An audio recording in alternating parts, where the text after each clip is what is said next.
चाललं की टाळ्या वाजवण्यात काम नाही पडलं, लगेच हातवर घ्यायचे, टाळ्या वाजवायच्या.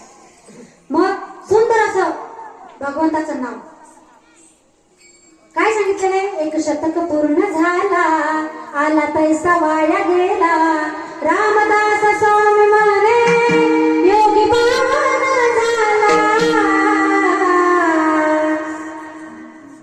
झालं ना योगी पावन, पण आपलं आयुष्य तासच निघून जातं. 100 वर्ष झाले तरी आपण जागे झालो नाही, परमार्थाला लागलो नाही, आपल्या लेकरांनाही आणलं नाही धर्ममंडपात. कथा काय, कीर्तनकार काय, संत कोण, काहीच माहित नाही.